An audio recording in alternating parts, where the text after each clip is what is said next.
If you're looking for safe and reliable grinding services, hit up Cliff2_3 on Twitter.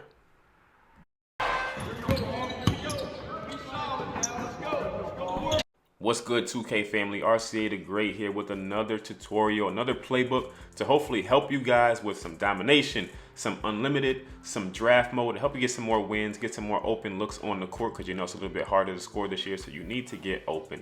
Head over to the auction house and cop that current Hornets playbook, because that's what we're going to be going over. If you play now, the current Hornets playbook would also work. If you're my team, it's pretty cheap. Go pick it up from the auction house now.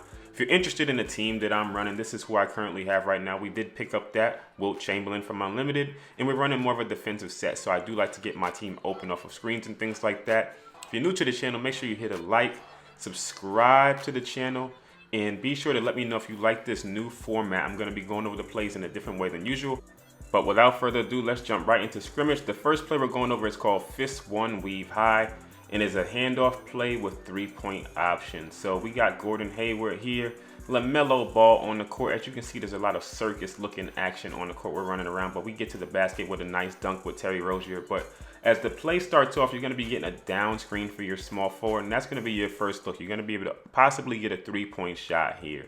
Sometimes you can create a switch in this situation. You're going to be having some people playing off ball trying to bite the lane, so make sure you're careful with that pass.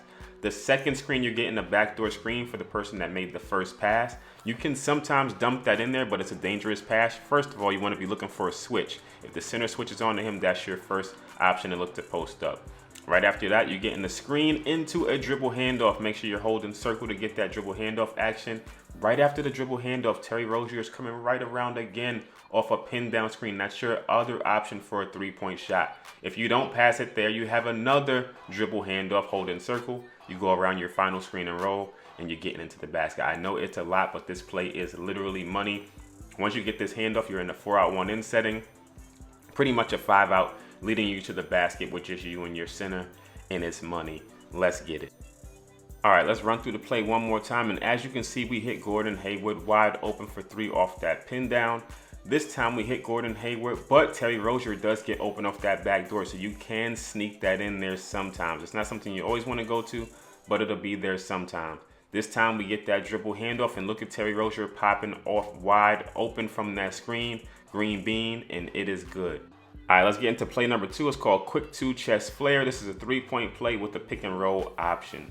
So after the initial action of the play happens, you do have the option to run a pick and roll, but the first thing you're going to be looking towards is this action right here. LaMelo and Gordon Hayward are running, brushing off the shoulders of the two bigs and the horn setting right at that elbow. So LaMelo can be open or Gordon can be open. So make sure you read the defense, see if they're biting to one or the other. Make sure you see if there's some confusion, if there's some switches happening, so you can get a mismatch inside. But if you don't give it to either of them, you then get a pick and roll at the end. Now, I will say you can get it to LaMelo and then he can get it to Gordon Hayward after, or you can use some misdirection like I do here with Terry Rozier, drive to the lane and then kick it out to LaMelo. He's going to be open for 3 sometimes. So if you do get it to LaMelo and you don't get the shot, remember your other player is still going towards that corner. Hit him wide open, green bean, another one.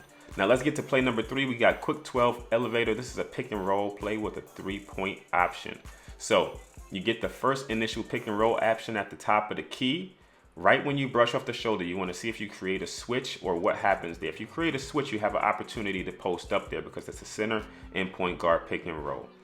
If you choose to continue the play, what you really want to do is get in the lane, and as you can see, Plumlee's rolling down to the lane, and we have LaMelo Ball going to the corner. The defense is usually off ball trying to bait one of these passes. They can't bait both of them.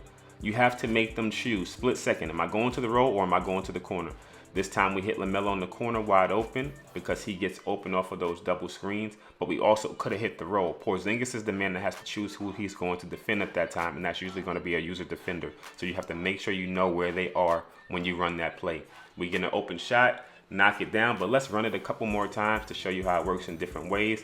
This time we do hit Plumlee going to the lane, and he gets an open dunk.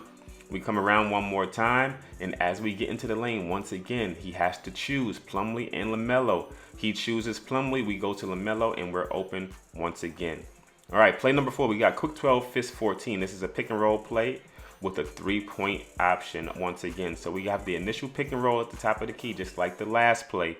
We go around that screen, and now LaMelo, instead of going fading, he is actually curling on 2 pin downs coming upwards. So now he's coming to the top of the key. You still have the roll action to the basket, but now you're attacking in 2 different ways again.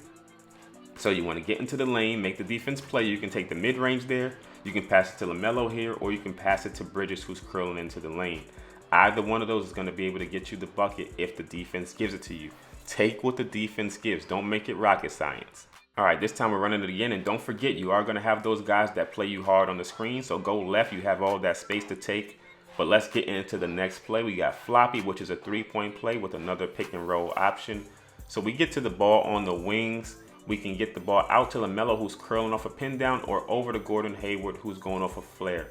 No matter who you pass it to, they're going to get a pick and roll in their respective position right after that. So LaMelo's going to get a pick and roll to the corner.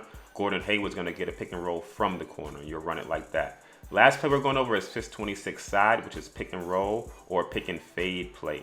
So you're going off of the screen after you get the ball to Terry Rozier. This is just like fist 91 side or fist 92 side.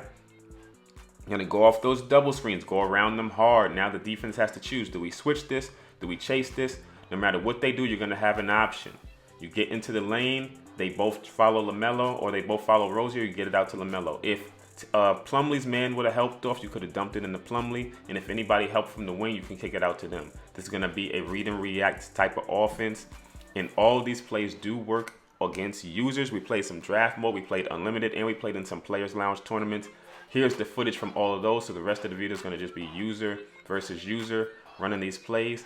So let me know if you have any questions in the comments. Let me know if play calling has been working for you guys this year. Let me know what your favorite plays are. We're going to be going over some more playbooks as we go. But until next time, I will catch you guys in the next video. Keep hitting me up on Twitter. Keep asking questions. Keep playing ball. And keep 2K sim-style competitive basketball alive, because we can still compete with the dudes that only run 5 out, especially this year, because it is way harder to just run around and score. So we have options to use. Let's use them. And let's just hope play calling gets fixed in future years so that we can actually not have to scroll down and make it hard for us.